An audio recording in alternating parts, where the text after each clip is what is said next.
Bien, estamos grabando. Buenos días. Vamos a continuar con la sesión de ayer. Eh, ¿Por qué digo continuar con la sesión de ayer? Porque ayer quedamos en el inicio de cromatografía gaseosa. Hoy día vamos a avanzar en este tema. Y les recuerdo lo que habíamos visto. Primero el esquema general. Bueno, el esquema general, como les mencioné, de cromatografía gaseosa es una fase móvil gaseosa. Fase móvil, ¿no es cierto?, que se le llama gas de arrastre en este caso, cumple la misma función de cualquier otra fase móvil, salvo que aquí no hay termodinámica en la cual la fase móvil influye, por eso es un gas de arrastre solamente. Consta de un sistema de inyección igual que en cromatografía líquida, salvo que los analitos deben estar o en estado gaseoso o vaporizarse, pasar a estado gaseoso antes de entrar a la columna. Por eso el sistema de inyección normalmente tiene programas de temperatura que se aplican. Y está la columna de cromatografía gaseosa, que a la cual nos estábamos refiriendo ayer, en términos más teóricos, que es una columna bastante larga y con un diámetro muy pequeño, una columna de tipo, la mayoría de las columnas hoy en día son de tipo capilar, a pesar que antiguamente eran un poco más gruesas, hoy en día se volvieron capilares, y un sistema detector que vamos a ver si nos da el tiempo para analizar algunos detectores que son especiales de cromatografía gaseosa. Y estábamos viendo la sesión de ayer, el tema de lo que tiene que ver con el diagrama de Van Dinter propio de cromatografía gaseosa. Y vimos ayer, tratando de conectar la componente teórica de lo que es la mayor cinética que tienen los gases respecto de la curva de Van Dinter.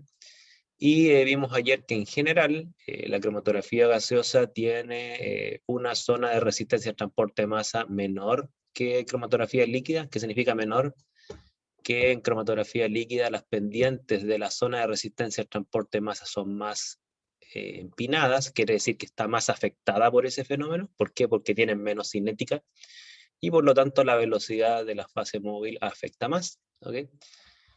Lo cual es positivo para la cromatografía gaseosa.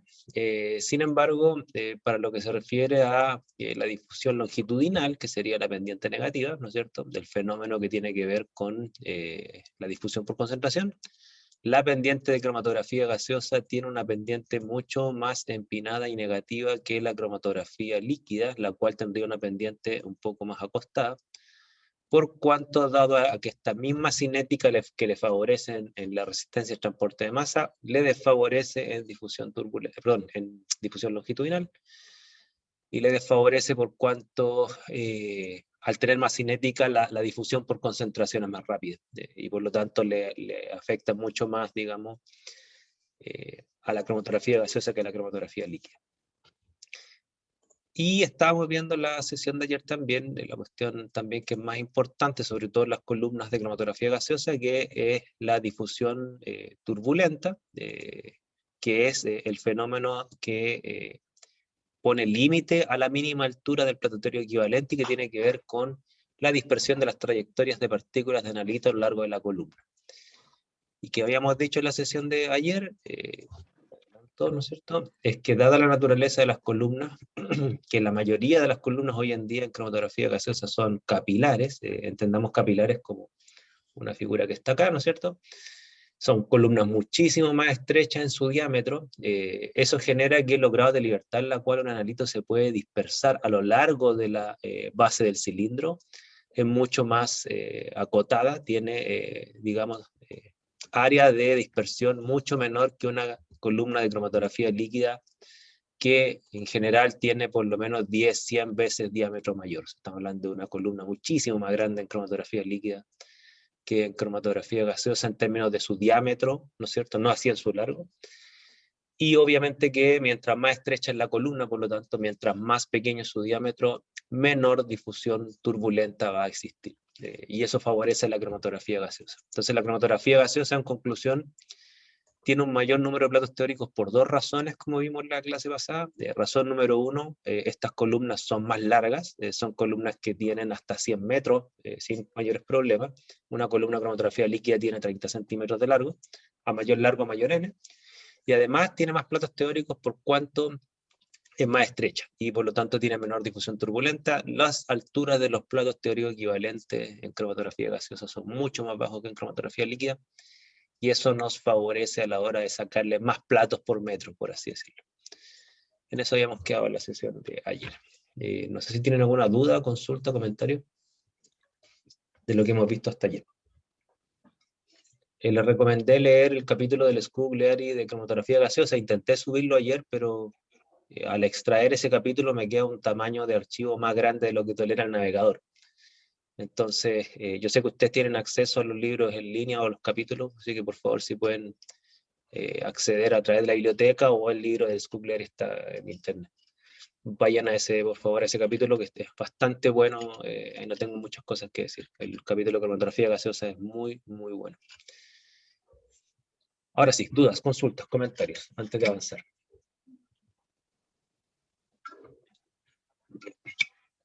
No sé si están hablando por audio, me dicen, porque a lo mejor puedo tener problema de los altavoces. No, ya, no tienen dudas. Bien, si tienen dudas me dicen. Bien.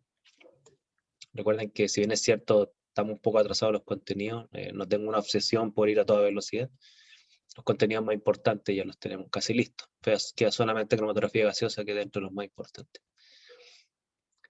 Bien, lo que ustedes están viendo acá, lo voy a devolver un poco de un punto de vista histórico. Estas son las primeras columnas de cromatografía gaseosa, ¿ya? Si ustedes se fijan, esta columna de cromatografía gaseosa no se ve tan capilar, de hecho parece un tubo de cañería de casa, así como un tubo de gas, y de hecho eran así, ¿ya? Antiguamente las columnas de cromatografía gaseosa eran bastante gruesas, era porque la tecnología que había en esa época no permitía construir columnas capilares, y por lo tanto se construían columnas que se llamaban tubulares, que tenían un diámetro muy parecido a las columnas de cromatografía líquida. Eran bastante más largas, eso sí, pero para que entren en un espacio reducido, se enrollaban, pero así se enrollaban a la fuerza, digamos, porque había que doblar ese fierro. Estas columnas, ¿no es cierto? Claro, se ocuparon al principio, después fueron reemplazadas casi mayoritariamente por columnas capilares, por las ventajas que les mencioné anteriormente. ¿Cuáles eran esas ventajas? Recordemos que las ventajas son menor difusión turbulenta, menor altura del plato teórico equivalente, mayor número de platos teóricos, tanto porque tienen menor altura y mayor largo. O sea, ganamos eficacia por todos lados en la cromatografía con columnas capilares, ¿ya? Sin embargo, todavía se venden estas columnas por razones históricas. Como yo les mencioné, hay métodos que quedaron normalizados incluso en textos legales, y esos textos incluso a veces obligan hasta a trabajar con la columna original, y por eso todavía tiene un mercado acotado este tipo de columnas que son bastante antiguas. Ahora, esta columna tiene una sola ventaja respecto a la cromatografía que se desarrolla en columnas capilares, y es que estas columnas, por ser más gruesas, tienen mayor contenido de fase estacionaria, y por lo tanto aguantan un mayor volumen de muestra o mayor número de moles de analito, ¿ya? Las columnas capilares, por ser más pequeñas, tienen menor cantidad de fase estacionaria, y eso genera que el volumen de inyección que se puede poner es muy, muy pequeño, estamos hablando de microlitros. En cambio, en este tipo de columnas se pueden agregar hasta ml de muestra, por lo tanto aguanta en promedio entre 10 a 100 veces más moles de analito. Entonces, en conclusión, aguanta lo que se llama una mayor capacidad de carga, se le llama, ¿ya? Sin saturar la fase estacionaria. Sin embargo, las columnas que se utilizan hoy en día, como yo les mencioné, son casi todas capilares, y casi todas tienen un esquema que no es igual a la cromatografía líquida. Fíjense que lo que estamos viendo acá sería un corte transversal de tres tipos de columnas, las más populares, obviamente, que pasan los años y aparecen columnas nuevas. Y si ustedes se fijan, estos serían cilindros, pero que la fase estacionaria está en los bordes. Si ustedes se fijan, aquí hay tres modelos de columna, la fase estacionaria está en los bordes. La columna de la izquierda, por ejemplo, es una fase estacionaria en donde el borde de la columna, el borde interno del cilindro, ¿no es cierto?, tiene una fase estacionaria que en este caso es líquida, o sea, literalmente un líquido que está impregnado sobre un soporte sólido. En el centro de la columna no hay nada. Por ahí pasa la fase móvil, el gas de arrastre, ¿ya? La columna del medio sería análoga a la anterior, pero en vez de ser un líquido son partículas sólidas. Acá todo esto serían partículas sólidas, ¿cierto? Por lo tanto, en la izquierda sería una distribución gas líquido, en el centro sería gas sólido, y en la derecha es una mezcla de las dos cosas, o sea, tiene partículas de fase estacionaria sólidas, pero que están recubiertas por un líquido, ¿ok? Casi todas las columnas hoy en día que se ven tienden a ser más parecidas a la del medio, ¿ya? ¿Por qué? Porque antiguamente se ponían columnas con líquido, ya sea pared interna con líquido o esferas recubiertas con líquido, pero los líquidos obviamente tienen una adherencia física solamente y no química a través de enlaces covalentes, y eso hace que se pierda líquido a lo largo del tiempo. Literalmente la columna va goteando fase estacionaria en función del tiempo y va perdiendo su performance. Entonces se tienden a preferir columnas como las centrales. ¿Ya? Y aquí tienen ustedes una tabla comparativa de lo que yo les venía diciendo. Esta tabla comparativa muestra más o menos las diferencias de cifras de mérito, al menos en términos de eficacia, que es donde está más clara esta tabla. Si ustedes se fijan aquí, en esta parte, les muestro dos parámetros que son muy importantes. La eficacia en términos de número de platos por metro de columna, o sea, está normalizada a 1 metro, y acá está la eficacia o platos teóricos totales. ¿Ya? Entonces, si ustedes se fijan, estas tres columnas que están acá son las columnas capilares, estas tres. Y la que está a la derecha es la columna que se llama tubular o rellena, que son las columnas antiguas. ¿Okay? Entonces, si uno empieza a ver dónde están las ventajas y las diferencias, bueno, las diferencias obviamente a nivel de diámetro interno, ¿ya? Menor a 1 milímetro en el caso de las columnas capilares, ¿no es cierto? Y sobre 1 milímetro en el caso de la columna rellena, que son diámetros muy parecidos a los de la columna de cromatografía líquida. Pero si ustedes se fijan, y eso que esta es una tabla muy antigua, yo tengo datos más actualizados en otros libros, que es bastante mejor que lo que muestra esta tabla.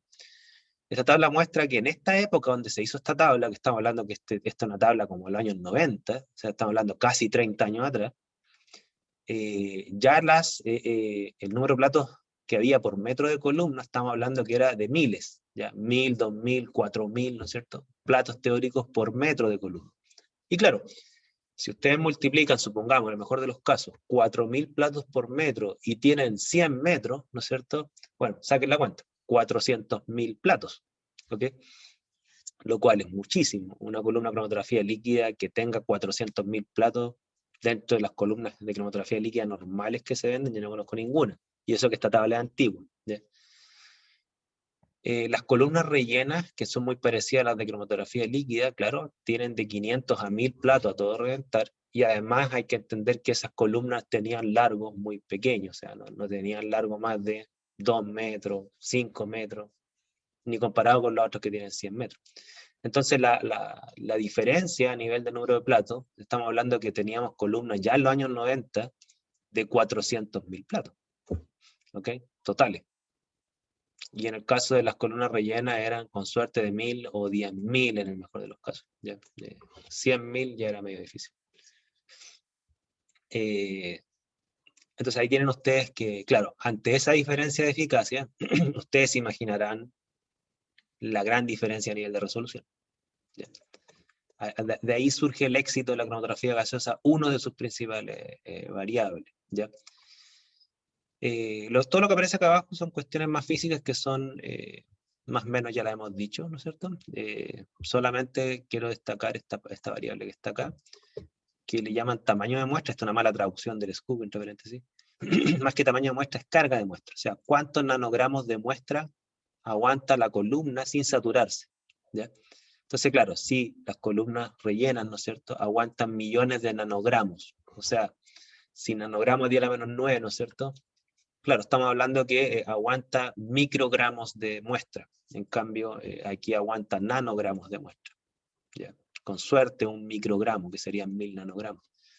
Entonces, claro, esa es la única desventaja que tiene las columnas capilares, que aguantan menos carga de muestra, y eso obviamente afecta a los límites de cuantificación, porque mientras menos moles de analito yo inyecto, más baja es la señal analítica, y por lo tanto los límites de cuantificación se ven perjudicados.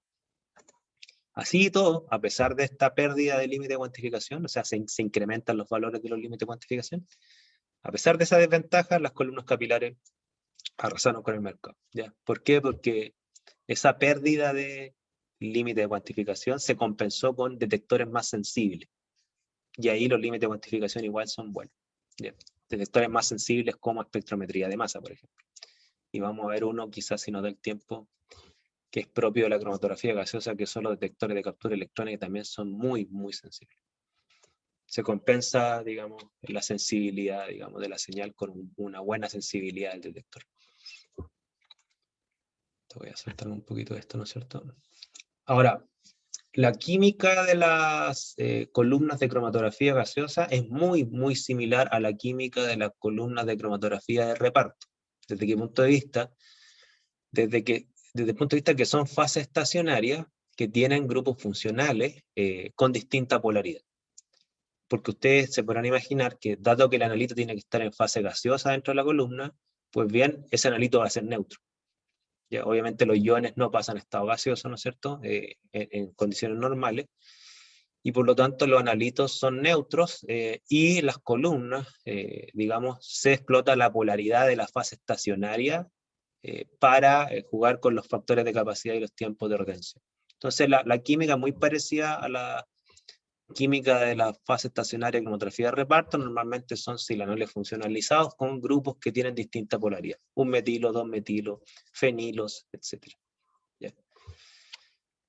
Entonces tiene un esquema muy parecido a esta, ¿no es cierto?, que está acá, distintos grupos sustituyentes R, con la cual se les da mayor o menor polaridad. ¿Okay? Ahora quizás muchos de ustedes preguntarán, bueno, ¿y cuándo una columna conviene que sea muy polar o muy poco polar?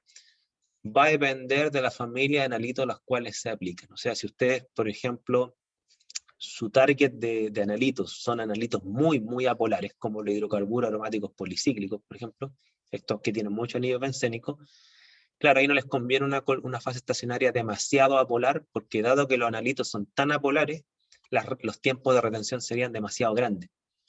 Entonces, claro, ahí en ese contexto les conviene una fase estacionaria con grupos metilo, digamos, menor. Ahora, normalmente cuando uno elige una columna, y de hecho creo que tengo un manual por acá, cuando uno elige una columna, normalmente los proveedores de columnas entregan información bastante útil, ¿no es cierto? A uno les dice, mira, esta columna sirve para esta familia de analitos. Entonces ya le entregan una columna apta para una familia de analitos determinada, por lo tanto eso le garantiza que los tiempos de retención van a ser trabajables, o sea, menores a una hora, menores a 30 minutos. ¿Ya? Y ahí está, como les digo, las fases estacionarias se venden con nombres de fantasía, pero más o menos se manejan las proporciones de los sustituyentes. ¿Ya? Más sustituyentes menos polares, o sea, menos apolares, más apolares, ¿no es cierto? Sustituyentes medianamente polares, ¿no es cierto? Con grupo ciano, por ejemplo. Ahí uno va, digamos, por así decirlo, jugando con la química de síntesis para tener fases estacionarias con una polaridad adecuada para sus analitos. ¿Ya? Y como yo les decía, los vendedores de columnas, ahí sí que son muy, muy hábiles y la información es muy útil. Uno dice, bueno, quiero una fase estacionaria para determinar PCBs, los bifenilos policlorados, que son estos contaminantes atmosféricos. Bueno, un proveedor le va a decir, mire, le recomiendo esta columna. ¿Ya? Esta columna que tiene una fase estacionaria de polidimetildisiloxano, bueno, les va a entregar tiempos de retención razonables para sus analitos. ¿Ya? Ahí no hay problema. Ahora, lo otro importante de la fase estacionaria es la temperatura máxima de trabajo. ¿Ya? Como yo les mencioné, la cromatografía gaseosa tiene dos variables solamente. Tiene variable flujo, como toda cromatografía, y tiene la variable temperatura. ¿Okay? Esas son las únicas dos variables independientes que uno manipula. Y como la temperatura es tan importante, y les voy a explicar a continuación qué es la principal variable junto con el flujo con la cual uno altera los tiempos de retención. Bueno, la temperatura tiene un tope, ¿no es cierto? Las columnas aguantan hasta cierta temperatura antes de degradarse térmicamente. Entonces, también es importante hasta dónde resiste la columna, por cuanto de ese límite, ¿no es cierto?, va a depender qué tipo de gradiente de temperatura puedo hacer. El único gradiente que uno puede hacer en términos termodinámicos en cromatografía gaseosa es el gradiente de temperatura. No hay ninguna otra variable termodinámica. Las otras variables es flujo, que es una variable física. Esta es una tabla del Harvey de química analítica moderna, que también muestra un poco lo mismo, ¿ya? Que yo le acabo de mencionar. Pero déjenme ver la diapo que ando buscando. Ya. Esta diapo para mí es como la más importante de cromatografía gaseosa, y es bastante, digamos, una ecuación bastante pequeña. ¿Y qué muestra? Muestra la dependencia que tiene el coeficiente de distribución de los analitos en cromatografía gaseosa respecto de la temperatura de la columna, ¿ya? A mayor temperatura, ¿ok?, menor el coeficiente de distribución, ¿ok? ¿Por qué? Porque hay una energía libre de X ahí involucrada en la retención de un gas sobre un sólido, y la expresión teórica que relaciona ambas variables, independiente y dependiente, sería esta. Entonces, uno, ¿qué es lo que puede anticipar con esta ecuación? Bien simple, si quiero bajar los tiempos de retención, tengo que aumentar la temperatura. Eso de un punto de vista macroscópico, como nos dice la termodinámica, ¿ya? De un punto de vista microscópico, la explicación sería que a mayor temperatura hay mayor vaporización de los analitos, ¿no es cierto? Hay una mayor fracción de analitos en estado gaseoso y por lo tanto en contacto con la fase móvil, y por lo tanto ese analito va a eludir más rápido, va a tener una mayor velocidad lineal, si es que lo quieren ver como una explicación de partículas. Si lo quieren ver como una expresión macroscópica termodinámica, sería esta: mayor temperatura, menor D. Y aquí sigue siendo válido que el volumen de retención, ¿no es cierto? El volumen de retención es igual al volumen muerto, perdón, es igual, tengo un problema aquí con la, voy a ponerla aquí igual, tengo un problema con el teclado, al volumen muerto más la masa o volumen de fase estacionaria por el D. ¿Ya? O sea, esta expresión sigue siendo válida. Por lo tanto, esta es la principal variable con la cual uno ve que en los artículos de química analítica se utiliza para optimizar el cromatograma. Cuando me refiero a optimizar, es lograr el menor tiempo de análisis posible con la resolución suficiente, ¿ya? No ni resoluciones muy exageradas que nos hagan perder el tiempo, ni resoluciones muy bajas que nos generen un solapamiento de señal y por lo tanto pérdidas de exactitud. Por ejemplo, creo que tengo acá, bueno, no sé para qué le escribí si tenía la ecuación. Aquí está entonces lo que aparece normalmente en los textos, ¿no es cierto?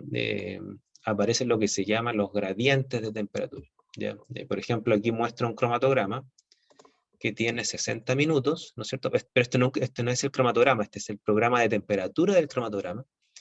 Esto muestra que el cromatograma dura 60 minutos, pero en esos 60 minutos, por ejemplo, en los primeros 10 minutos del cromatograma, la temperatura de la columna se mantiene a 40 grados. Eso normalmente es para eludir los analitos más volátiles, ¿ok? Y que tienen menor afinidad por la fase estacionaria. Y después la temperatura va aumentando de 40 hasta 240 grados Celsius, ¿no es cierto? Con una pendiente, obviamente. De manera que a los 30 minutos se alcanzan los 240 grados, ¿no es cierto? Y con esto se eluyen los analitos que tienen mayor afinidad por la fase estacionaria, que tienden a ser los analitos menos volátiles. Aquí hay una relación de variables que casi siempre se cumple. O sea, hay una relación entre afinidad, que es el coeficiente de distribución, punto de ebullición. Generalmente los analitos que tienen puntos de ebullición más altos son los que tienen coeficientes de distribución más altos, ¿ok? Y eso se relaciona también con la masa molar. O sea, los analitos que tienden a tener una masa molar más grande son los que tienen puntos de ebullición más altos y tienen mayores coeficientes de distribución. Esa es una tendencia, ¿ya? Obviamente que ustedes van a encontrar excepciones. Por ejemplo, les voy a mostrar aquí un cromatograma para que lo discutamos. Acá, ¿ya?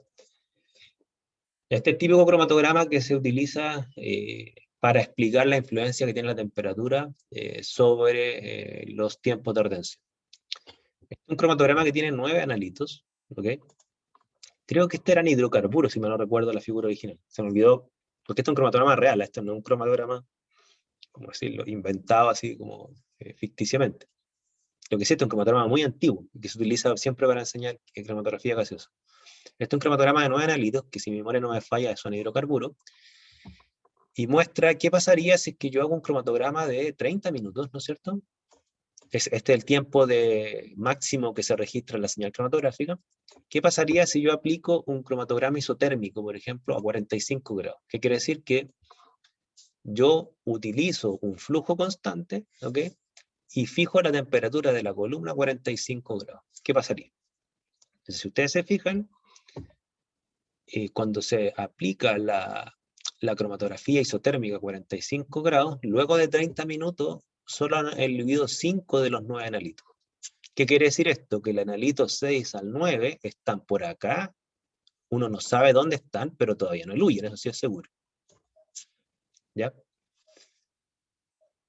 Entonces, ¿cuál es la receta? Uno dice, bueno, si mis analitos no están eluyendo, si estoy perdiendo 4 analitos, ¿no es cierto? Del 6 al 9, entonces aumentemos la temperatura. ¿Okay? ¿Para qué? Para bajarle los coeficientes de distribución a todos los analitos, ¿no es cierto? Y con eso van a eluir antes. Entonces, ¿qué es lo que hace el cromatograma de abajo? 145 grados. ¿Ya? ¿Qué se consigue con 145 grados? Se consiguen dos cosas, una buena y una mala. ¿Ya? ¿Cuál es la buena? Que de 5 analitos ahora estamos recuperando 8. O sea, todavía hay un analito perdido, que es el 9, ¿no es cierto? Todavía no eluye, ¿ok? Pero por lo menos ya estamos recuperando el 6, el 7 y el 8, lo cual eso es una buena noticia, a pesar que todavía tenemos el 9 con problemas. Pero ¿cuál es la mala noticia? Fíjense. La mala noticia es lo que aparece acá. Que de los analitos 1 al 4, por el hecho de haber aumentado la temperatura, fíjense, por el hecho de haber aumentado la temperatura, los analitos 1 al 4, los cuales a 45 grados se separaban, tenían una resolución buena o incluso exageradamente alta, ¿no es cierto? Pasa que al aumentar 145 grados, ahora estos 4 analitos bajaron todo su tiempo de retención, pero están coeluyendo. Aquí. ¿Me siguen? O sea, hay una pérdida de resolución. Y esto tiene una explicación en función de lo que nosotros vimos en las primeras partes del curso. O sea, si yo bajo los coeficientes de distribución, ¿qué es lo que estoy haciendo? Estoy bajando hay dos cifras de méritos que son afectadas, pero voy a referirme a una solamente, al factor de capacidad. Estoy disminuyendo todos los factores de capacidad. Por lo tanto, como ustedes saben, lo que nos muestra la ecuación de Purnell es que mientras más bajos son los factores de capacidad, peor es la resolución. ¿Ok? Entonces estoy bajando los tiempos de retención a costa de una pérdida de resolución. Entonces tenemos dos problemas en el cromatograma de acá abajo. En el cromatograma acá arriba teníamos un problema, que era la pérdida de 4 analitos. Ese era un problema. ¿Ok? A 45 grados. A 145 grados tenemos dos problemas. Todavía perdemos un analito, ¿no es cierto? Y además tenemos un problema de resolución. ¿Ok? Entonces, ¿cómo tratamos de resolver ambos problemas? Bueno, la solución más astuta es un gradiente de temperatura como el que aparece acá abajo. Fíjense. ¿Qué es lo que aparece acá abajo? No se aplica un programa isotérmico, es decir, isotérmico, repito, quiere decir que la temperatura del cromatograma se mantiene constante a lo largo de toda la cromatografía. El cromatograma C se hace un programa de temperatura. Y ese programa busca compensar o fijar temperaturas aptas para resolver los dos problemas. Resolución por un lado y tiempo de retención todos los analitos para que eluyan, ¿no es cierto?, por el otro. ¿Qué es lo que se hace? Fíjense, una solución muy astuta. Dado que 145 grados es una temperatura muy alta para la resolución de las primeras especies, ¿qué es lo que se hace? Bueno, se aplica hasta antes de más o menos 5 minutos, hasta acá, ¿no es cierto? Incluso digamos hasta 10, ¿no es cierto? Se aplica en temperaturas bajas, es decir, por ejemplo, hasta acá, que sería más o menos 5 minutos, 6 por ahí, ¿no es cierto? Se aplica un programa de temperatura que va de 30 a 60 grados. O sea, se parte de una temperatura más baja que 45 grados en el cromatograma A. ¿Y qué es lo que se consigue con eso? Se consigue aumentar los tiempos de retención de las primeras 4 especies. Y con eso aumentan los factores de capacidad y aumenta la resolución. ¿Ok? Ahora uno dirá, pero si baja la temperatura, van a afectar los tiempos de retención de las especies que vienen después de la 4. Bueno, sí, efectivamente, pero para compensar eso, ¿no es cierto? ¿Qué es lo que se hace? Luego se comienza un incremento abrupto de la temperatura, ¿no es cierto? Que va a 90 grados, 120, incluso aquí ya estamos pasando los 145 grados del cromatograma B, o sea, aquí ya superamos los 145 grados. ¿Y por qué se supera los 145 grados?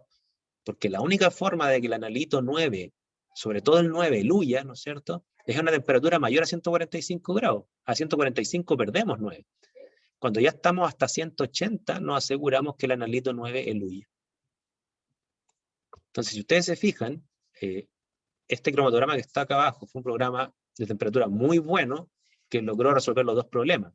Número uno, el problema de que eluyan todos los analitos, o sea, y eso se consiguió terminando el cromatograma a temperatura mucho más alta, 180, pero por otro lado, resolviendo el problema de resolución, sobre todo en las primeras especies. ¿Y cómo se consigue eso? Partiendo de temperaturas muy bajas al principio.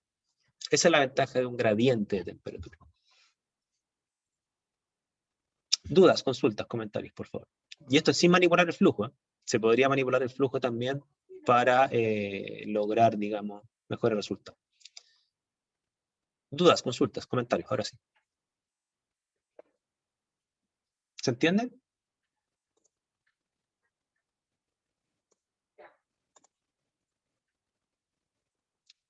¿Se entiende el valor de un programa de temperatura? Por favor, pregunten, miren que esto es una evaluación parcial que viene sí o sí. ¿Ya?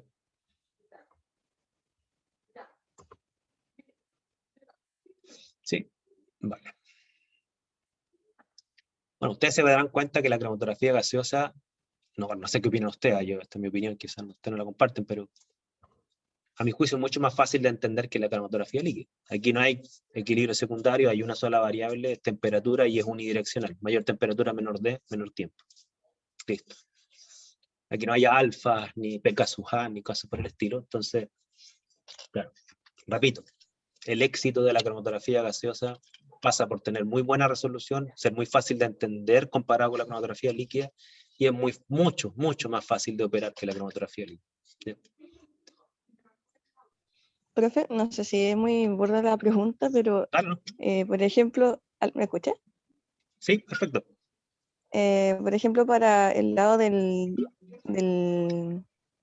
pico de 9, si Sí. usted decía como que tenía que pasar 180 grados, puede Claro. ser que esté justo como la temperatura, por ejemplo, como de 100, no sé, 170, como que estén justo, ¿serviría? ¿O tiene que estar como sobre, como con una temperatura considerable, como Mira, mire, sí. 200 y así? Claro, te dan una respuesta general. Los libros te recomiendan, pero esto es como una generalización, no es una ley, por así decirlo. Te recomiendan siempre conocer los puntos de ebullición de tu analítico. Como son sustancias químicas distintas, todas tienen puntos de ebullición distintos, ¿ya? ¿Y qué es lo que te dicen los libros? Mira, te dicen, generalmente para que tu analito eluya a un tiempo de retención decente, ¿no es cierto? No que eluya 5 horas, trata de trabajar más o menos a temperaturas que sean 50 grados Celsius por sobre el punto de ebullición de tu analito. Entonces, claro, si tu analito tiene un punto de ebullición supongamos que este es un alcohol y tiene un punto de ebullición de 70 grados, claro, te dicen, mira, como norma, si tienes problemas de dilución, ¿no es cierto?, aplica 120, ¿ok? Pero es una norma porque el tiempo de retención depende también de la afinidad por la columna. Entonces no depende solo de la temperatura, ¿ya? Entonces, claro, cuando tú dices, ¿qué pasaría si yo, por ejemplo, trabajo a 170? Tiene que ser exactamente 180, ¿no es cierto? ¿Qué pasaría si hubiese sido 170? ¿Ya? Probablemente, si hubiese sido 170, hay dos posibilidades, ¿no es cierto? La opción más grave es que, oye, justo el punto de ebullición de tu analito era 175. Entonces, claro, si tú trabajas a 170, en teoría tu analito estaría condensado en la fase estacionaria, ¿ya? ¿Y qué significa que esté condensado? Que está como líquido, por lo tanto, no eluye. Y ahí, claro, podría ser que una pequeña diferencia de temperatura te tire tu pico cromatográfico al infinito. No eluye, literalmente, ¿ya? Ahora, distinto si, por ejemplo, el punto de ebullición de tu analito es 130 y tú pasar de 170 a 180, en realidad tu analito sigue estando gaseoso mayormente. Ahí, claro, la diferencia de tiempo de retención sería mínimo. O sea, si tú bajas a 170, probablemente tu analito, en vez de diluir acá a 30 minutos, a lo mejor te va a diluir a 33 o 35, no sé. Ya, entonces todo depende del punto de ebullición. Eso es lo que iba yo con mi respuesta. El punto de quiebre es el punto de ebullición. ¿Ya? Ahora, lo que sí es importante tener presente, y esta es una cuestión como de la química general, pero que yo sé que cuesta a veces internalizar, piensen ustedes que, si bien es cierto, la mejor forma de asegurar que el analito esté en fase gaseosa es superando su punto de ebullición dentro de la columna, hay que entender también que junto con el punto de ebullición está la presión de vapor. Es decir, hay analitos que tienen punto de ebullición alto, como el agua, pero tienen presiones de vapor alta también. Entonces, a pesar que tú trabajas bajo el punto de ebullición, igual te diluye. ¿Por qué? Porque como tú inyectas cantidades muy pequeñas de analito y ese analito tiene una presión de vapor muy alta, igual se vaporiza, ¿ya? Y avanza. Entonces, esas son algunas excepciones, ¿ya? Los analitos con presiones de vapor alta. Los alcoholes, por ejemplo, tienen esa característica. Tú puedes tener un alcohol que tiene un punto de ebullición de 70 grados y te diluye a 50 grados, porque tiene una presión de vapor muy alta. No sé si me explico. Esta es como la típica pregunta que uno le hace en la escuela, te preguntan a ti, ¿por qué si el agua ebulle a 100 grados usted puede secar la ropa a 25? Es una pregunta que en realidad uno lo deja colapsado. ¿Qué es la presión de vapor? Dudas, consultas, comentarios.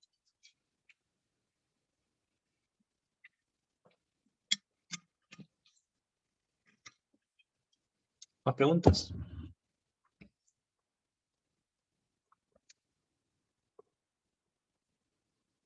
Bien. Bueno, ahí está el programa de temperatura entonces. Entonces, por ejemplo, ahí tienen ustedes un cromatograma. Este muestra, bueno, los picos cromatográficos de unos cuantos alcoholes. No me pidan repetir la nomenclatura UPAC, que disculpen los químicos orgánicos, pero lo encuentro una lata la nomenclatura UPAC. Hay 4 alcoholes con todos sus sustituyentes numerados, ¿no es cierto? Y tienen distintos tiempos de redención. ¿Ok? Entonces, claro, si uno mira un cromatograma como este, ¿qué problemas uno ve? Hacia el ojo. Esto es un ejercicio, ¿ya? ¿Qué problemas tiene este cromatograma?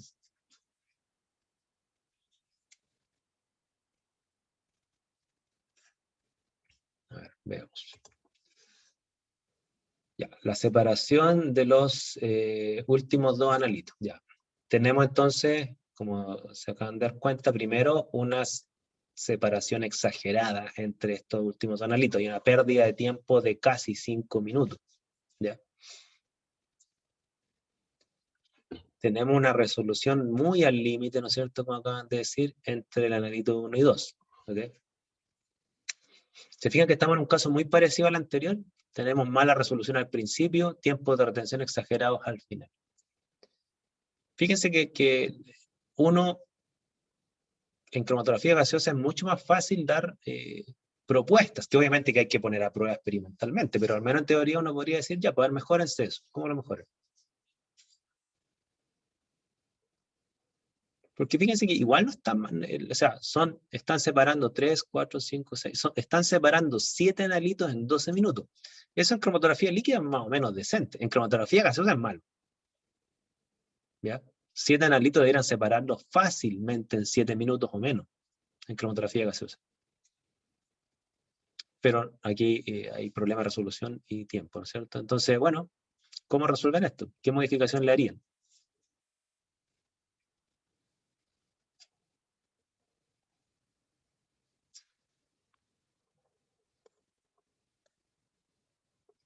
Vamos a trabajar esto. ¿Qué modificación le harían?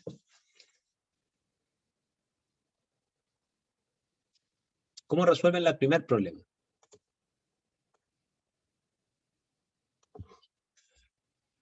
¿Y cómo resuelven el segundo?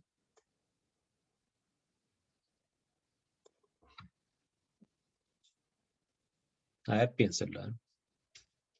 ¿Cómo mejoraría la resolución?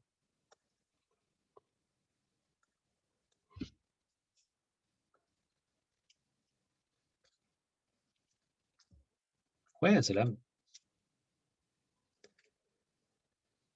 Ya, aquí en el se dice hay que aplicar temperatura alta, pero solo para los últimos. Ya, ahí estamos, ¿no es cierto? O sea, solo para los últimos. O sea, se podría aplicar, por ejemplo, claro, aquí en el cromatograma no dan la información de la temperatura, pero sea cual sea la temperatura que estén ocupando, lo que uno podría pensar, ¿no es cierto? Como dicen Elsie y Valentina, es aplicar una temperatura más alta, por ejemplo, a partir de acá. Sea cual sea la temperatura que están aplicando hasta acá, si es que la columna aguantara, yo aquí incrementaría la temperatura. ¿Okay? Esa es una posibilidad. De manera que este pico cromatográfico adelante su tiempo. ¿Okay? Es una opción. Y ahí uno va optimizando. ¿Ya? Hoy en día hay programas que se optimizan solo. La inteligencia artificial está bastante buena. ¿Ya? Uno puede ponerle a un equipo optimice y empieza a jugar con los flujos y la temperatura durante harto tiempo. Van evaluando los resultados del cromatograma y después le entregan las condiciones óptimas. Hoy en día esto está, pero es espectacular desde un punto de vista de la tecnología. Y como dice Nelson, ¿no es cierto? Menor temperatura al principio, ¿no es cierto? Claro, menor temperatura al principio o igual. Yo ahí te recomendaría que fuese menor. ¿Por qué menor? Porque dado que ustedes ven aquí una resolución muy al límite, que yo estoy de acuerdo, si ustedes bajan la temperatura al principio, o sea, aquí voy a poner una línea azul, ¿no es cierto? Como haciendo referencia a menos temperatura, más frío. Si ustedes bajan la temperatura al principio, ¿no es cierto? ¿Qué es lo que va a pasar? Los tiempos de retención de estas dos especies van a aumentar. ¿Ok? Pero como aumentan sus factores de capacidad, o sea, estamos hablando que es menor temperatura, daría, fíjense, un mayor tiempo de retención de ambas especies. Mayor tiempo de retención me generaría mayor factor de capacidad de ambas especies y eso me generaría, como hemos visto en las expresiones de Burnell, mayor resolución. ¿Ya? Ese sería el patrón de causalidad. ¿Se entiende?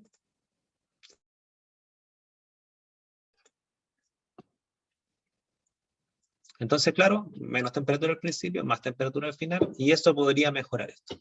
Ahora, esto en términos cualitativos, uno podría, obviamente, después probar esto. Y como yo les mencioné, a mí me consta que existen programas de inteligencia artificial que hacen esta optimización automática. ¿Okay? Pero para saber lo que hacen esos programas hay que conocer todo esto que estamos discutiendo. ¿Ya?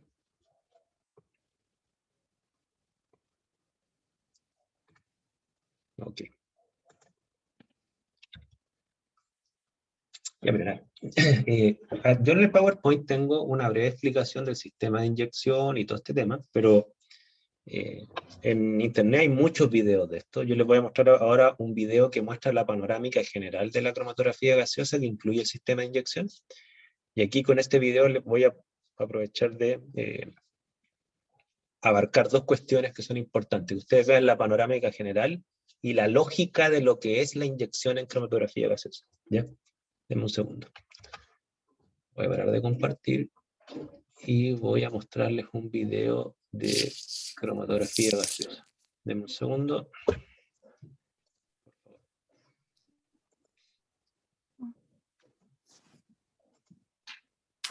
Ya, acá. Ya.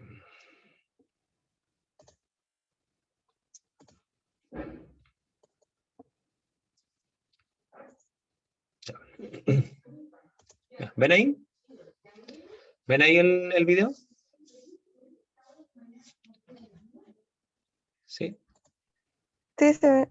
Ya, súper, súper. A ver, miren, bueno, podría compartir el audio, pero en realidad el audio está de más porque necesito relatarle yo lo que están viendo para detenerme en algunas cosas. Ya, ya miren, este es un video que muestra el análisis, la determinación de algunos analitos en sangre. Fíjense que la sangre es una muestra que es incompatible con cromatografía gaseosa. O sea, ustedes no pueden inyectar sangre a un cromatógrafo gaseoso. ¿Por qué?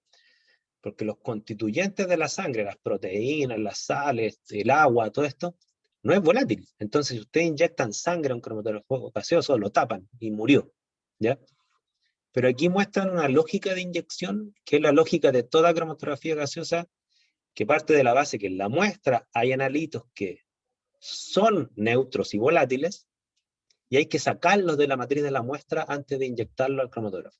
Entonces aquí, bueno, sale obviamente la toma de muestra de sangre.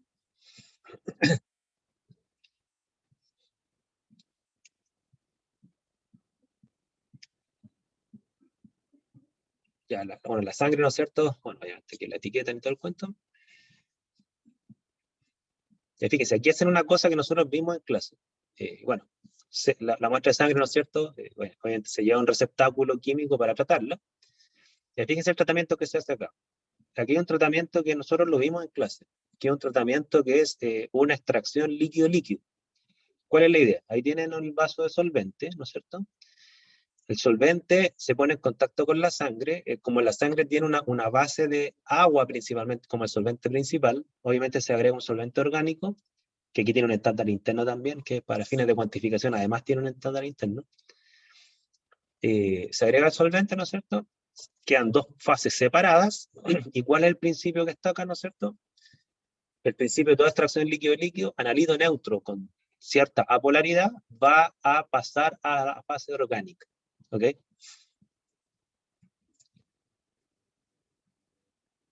Bueno, entonces aquí esta persona, lo que se le olvidó fue agitar un poquito digamos, el sistema de extracción, pero el hecho es que la idea es que los analitos son extraídos a la fase orgánica. De manera que ahí se separa la matriz de la muestra, en este caso de sangre, puede ser una muestra ambiental, lo que sea. Se extrae el analito a fase orgánica. Y aquí viene el sistema de inyección con un autosample, que son los sistemas mecanizados para optimizar los tiempos. Ahí está el horno, ¿no es cierto?, de donde está la fase estacionaria, con la columna, obviamente, dentro del horno. Y claro, ¿qué es lo que muestra esto? Fíjense, el sistema inyector lo que hace es tomar del sobrenadante, es decir, solo de la fase orgánica. La fase orgánica sí es compatible con el cromatógrafo gaseoso. Si ustedes ocupan, por ejemplo, una extracción con hexano, bueno, el hexano es suficientemente volátil como para vaporizarlo dentro del sistema inyector y que pase a la columna sin taparla, ¿ya? O sea, nunca ingresa agua aquí, ¿ya? Ahí supuestamente van las partículas de dos analitos, ¿no es cierto? Las partículas amarillas y azules, que serían analitos, dos analitos supuestamente, aunque podrían ser también partículas del solvente en la otra. Bueno, y ahí se inyecta, ¿no es cierto? Ya, lo que sí aquí, este video no hace, por así decirlo, no le hace justicia a una parte, ¿no es cierto? Y es que hoy en día casi ningún equipo de cromatografía gaseosa uno inyecta a mano con una jeringa esto, o sea, lo que hace es que se inyecta a un sistema que es una cámara en donde aquí en esta cámara se aplica temperatura para vaporizar lo que viene en el líquido antes que entre a la columna. Ya, yo creo que ahí quizás el video no le faltó un poquito de pulcritud, pero bueno, salvo eso, el video es muy bueno. Aquí pasa como que inyecta directamente a la columna, o sea, nunca uno inyecta un líquido directo a la columna. Antes de que pase a la columna se vaporiza ese líquido. ¿Ya? Eso es lo que quería decir. Bueno, ahí está la separación, la típica separación, ¿no es cierto? Una columna bien larga, bien dispersas las partículas.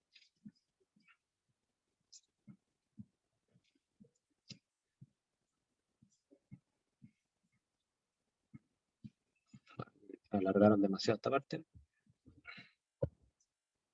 Pero ustedes entienden, ¿no es cierto? Mientras más larga la columna, más se separan, pero mientras más tiempo pasa en la columna, más se dispersan. Hasta ahí el video es más o menos bueno desde ese punto de vista. Refleja la mayor resolución, a pesar que hay mayor ensanchamiento. Lo encuentro que tiene que haber sido premeditado. Y bueno, la idea después, ¿no es cierto?, es que como toda cromatografía, cuando sale la columna tiene que llegar a un detector, ¿ya? Este es un detector que explican acá que se llama FID, que es un detector de ionización de llama, ¿no es cierto? Tiene una llama a la salida, literalmente uno quema el analito en la salida. y en este proceso de quemado, ¿no es cierto?, se liberan iones, y esos iones generan un pico cromatográfico. Por eso se llama de ionización de llama. O sea, detecta los iones de analito combustionado, literalmente. Ya, ¿se fijan? Entonces, este sistema que está acá, ¿no es cierto?, como les digo, es salvo el fallo que les mencioné. Bueno, dicen que el primer pico cromatográfico es etanol. ¿Ya? Salvo el fallo que les mencioné, que es que uno no inyecta un líquido que va directo a la columna, ¿no? Nunca entra como líquido, entra como gas, ¿ok? Salvo ese fallo, el video es bastante ilustrativo. ¿Ya? No sé si tienen dudas, consultas. Voy a ver cuál es el segundo analito. Etanol, y este es el estándar interno. ¿Ya? Es interesante eso. Como ustedes vieron quizás en analítica 2, ¿no es cierto? El estándar interno es una sustancia química parecida al analito, respecto de la cual se normaliza la señal de analito para compensar errores y fluctuaciones. ¿Ya? Se aplican los mismos criterios de cuantificación que analítica 2. Dudas, por favor, consultas, comentarios. ¿Alguna duda? Consulta, comentario.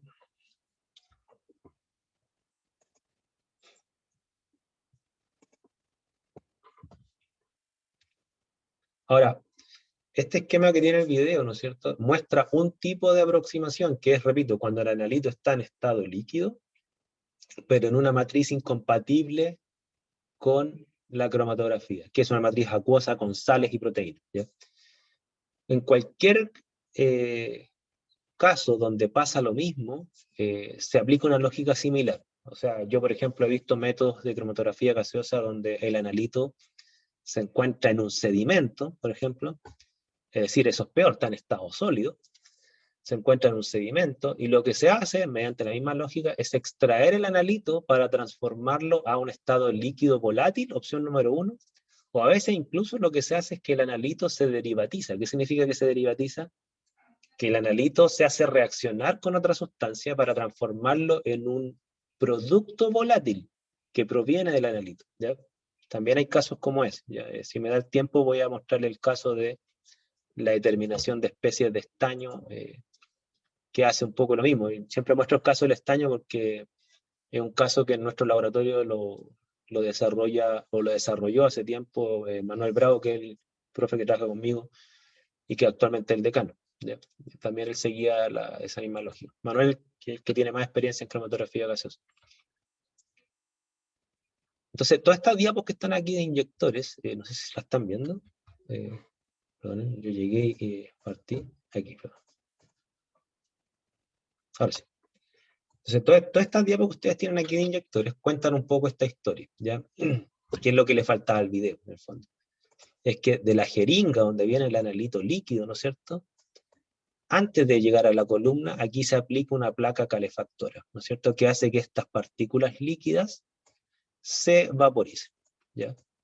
Y al vaporizarse, ¿no es cierto?, parte de este gas entra a la columna. ¿Ya? Como les digo, ese fue el único fallo que tiene el video. ¿Ya?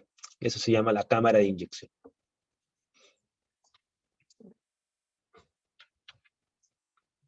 Entonces, bueno, en los libros hay muchas explicaciones de las cámaras de inyección, yo me los voy a saltar. Y voy a ir ahora que me dé tiempo, ¿sí?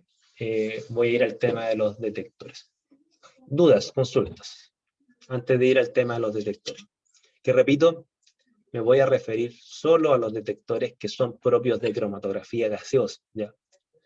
Los detectores de cromatografía en general son muchos, y muchos de esos detectores ustedes ya los conocen. Son todos los detectores de espectroscopía atómica, de espectroscopía molecular y espectrometría de masa.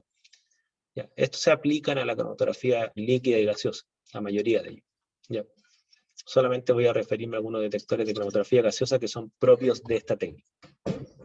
¿Dudas, consultas, antes de avanzar? Algo que les haya quedado dando vuelta. La cromatografía gaseosa no es más complejo que eso. Profe,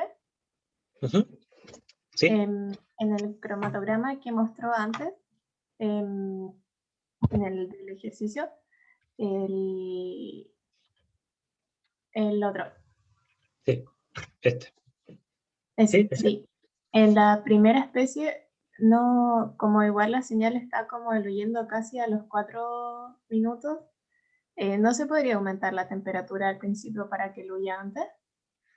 Mira, sí, sí, o sea, bueno, aquí obviamente que hay una información incompleta que no tenemos. No tenemos a qué temperatura se desarrolló esto, pero ya supongamos que se desarrolló todo el cromatograma, voy a poner un invento, supongamos que fue a 100 grados. ¿Por qué pongo 100 grados? Ya, supongamos que es una temperatura que en el fondo me permite incluso aumentarla más, o sea, la columna aguanta más temperatura. Partamos de esa base. O sea, si tú aumentas la temperatura al principio, efectivamente tú lo que vas a lograr es estos tiempos de retención que tienen una pérdida de 4 minutos, ¿no es cierto? Y ahí entiendo lo que apunta, es bajarlos, ¿ok? Por lo tanto, vas a ganar tiempo de análisis, o sea, vas a cortarlo. Pero, ¿cuál es el problema que veo yo a esa medida? Que estando bien respecto al tiempo, te va a generar un problema. ¿Y cuál es ese problema? Que si esta resolución es mala, al incrementar la temperatura va a ser peor, ¿ok?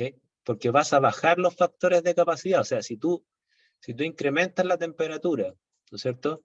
Y por lo tanto vas a bajar los tiempos de retención, ¿ok? ¿Qué es lo que vas a bajar también? Vas a bajar los factores de capacidad y por lo tanto vas a bajar la resolución, ¿ok? Entonces vas a resolver un problema y vas a incrementar otro. Es el único pero que tengo. Pero tú tienes razón, pasaría eso. Pero ¿sí? ¿Y no se podría usar un gradiente de temperatura como para que el primero baje el tiempo de retención y después al otro al otro también cambiarle el tiempo? O sea, la Claro, temperatura, perdón. claro, o sea, se podría hacer, lo que sí hay que aplicarlo, pero ¿cómo decirlo? Quirúrgicamente. ¿A qué me refiero quirúrgicamente? De que, dado que los picos cromatográficos están tan próximos, claro, yo entiendo lo que vas tú, tendrías que aumentar la temperatura casi hasta, voy a poner una línea así como, ya, hasta aquí, ¿no es cierto? ¿Para qué? Para que ese incremento de temperatura afecte mayormente al primer tiempo de retención, ¿ok? Y después tendrías que bajar abruptamente la temperatura a partir de acá. O sea, aquí más temperatura y aquí bajarla abruptamente, ¿ok? Para que este tiempo de retención, que ya venía diluyendo más rápido por la primera parte de mayor temperatura, ahora lo retrasas, ¿ya? Normalmente esas medidas funcionan bien cuando tú tienes una ventana de tiempo en donde te permite a ti literalmente cortar el cromatograma en dos, ¿ok? Pero aquí para cortarlo en dos tienes que cortarlo en una ventana de tiempo muy estrecha, ¿ya? Se podría probar, ¿no? Yo no te puedo decir si va a funcionar o no, pero la lógica que tú planteas está bien. Te estoy diciendo que experimentalmente no sé si va a ser exitoso, porque tienes una ventana de tiempo tan estrecha que costaría mucho cortar el cromatograma en dos para lograr lo que tú quieres, ¿no es cierto? Que es disminuir el primer pico cromatográfico de su tiempo y el segundo mantenerlo o aumentarlo. ¿Ya? ¿Ya? En probar, hay que probar. ¿Ya? Ahora, el problema que tiene la cromatografía gaseosa es que tú no puedes bajar la temperatura así, por ejemplo, de 100 grados a 40 en 0,5 segundos. Las temperaturas se bajan lentamente, ¿ya? ¿Por qué? Porque si tú haces una bajada de temperatura muy abrupta, podrían condensar los analitos y se te tapa la columna. ¿Ya? Entonces todo tiene un límite. Más preguntas, por favor.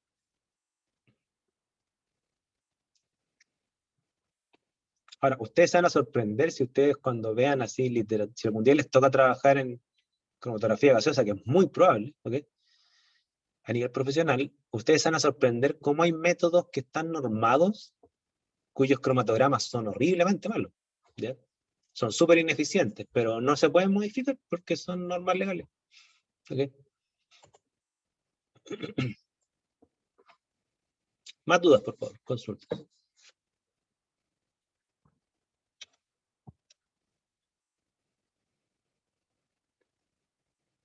Bien.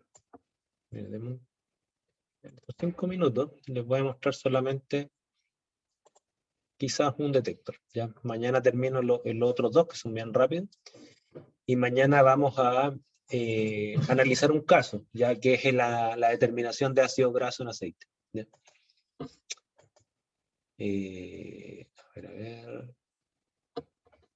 Ya, les voy a mostrar. Espérense. Creo que era este el video, si mal no recuerdo. Ahí.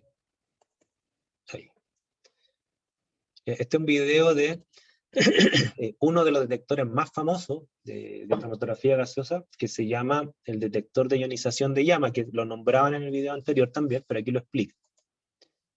No sé si lo... ¿Están viendo el video, no es cierto? ¿Ven el video? Sí. Ya. Ya, este se llama detector de ionización de llama, FID. Ya. ¿Qué es lo que están viendo ustedes acá? Están viendo, para que nos ubiquemos espacialmente, ¿no es cierto? Están viendo la salida de la columna cromatográfica, o sea, aquí los analitos ya están terminando de diluir, y aquí comienza el detector. Todo esto que está aquí sería el detector. ¿Ok? Es que me acuerdo de acá para que no interrumpa. Entonces, bueno, ahí decía lo mismo que puse. Ah, no, perdón, me equivoqué. Ahí está el inyector, perdón. Este es el inyector. Ahí está el inyector bien puesto, disculpen, no el detector. Está el inyector y la columna. Ahí se inyectó a la columna. Recién entraron los analitos. Se comienzan a separar. Aquí muestran 3 analitos. ¿Ok?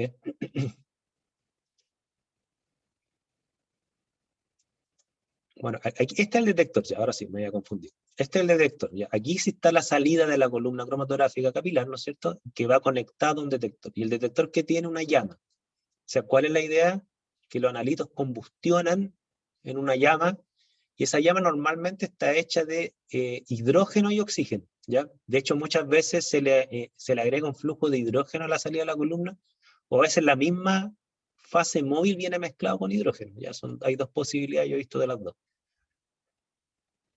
Entonces los analitos, bueno, aquí está mostrado con un flujo adicional de hidrógeno que se mezcla a la salida de la columna cromatográfica, ¿ya? Entonces se le agrega hidrógeno,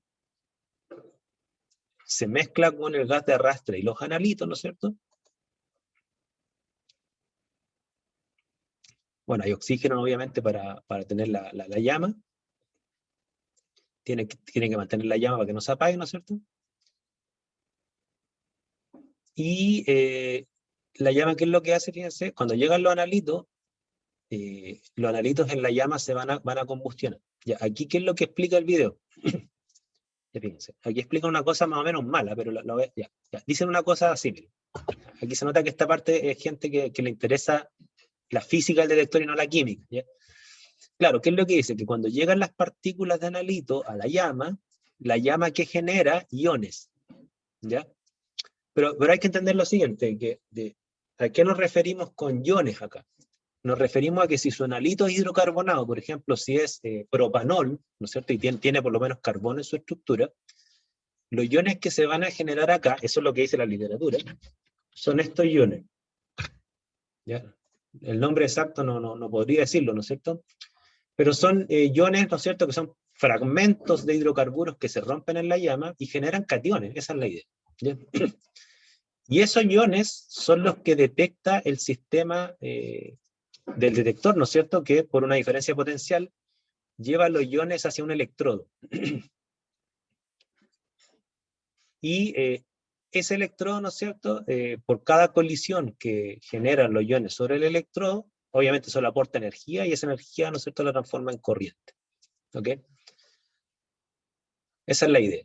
Y obviamente que mientras más concentrado venga el analito, más iones se van a generar y más alta es la señal, que sería lo que está marcando acá. ¿Ya? Ahora, es muy importante que esto nos lo dice el video, ¿no es cierto? Es que estos iones que están acá son iones que mayoritariamente son generados por hidrocarburos. Es decir, si su analito no tiene carbono en su estructura, este detector prácticamente o no los detecta o genera una sensibilidad muy baja, ¿ya? O sea, este es un detector que es muy sensible y bastante selectivo para analitos hidrocarbonados. Y mientras más carbono tenga su estructura, más sensible es la señal, ¿ya? Entonces, claro, si ustedes quieren determinar alcanos y alquenos en benzina, este detector es muy apto, muy sensible, muy selectivo y muy barato este detector. ¿ya? Es un detector que, por ejemplo, hay muchos equipos de cromatografía gaseosa que valen, no sé, 12, 15 millones de pesos, que es barato para una implementación analítica, y vienen con un detector FID incluido, ¿ya? Y este detector, como les digo, es muy sensible y muy selectivo. ¿Ok?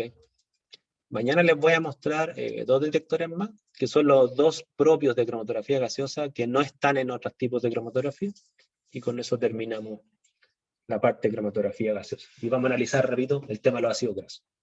Quedamos hasta acá. ¿Dudas? ¿Consultas?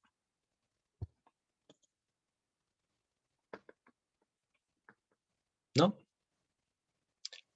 Bien. Nos vemos mañana. Cuídense, sobre todo de la pandemia. Que estén bien. Chao, chao. Chao, profe, gracias. Chao, chao, Chao, chao. profe. Saludos.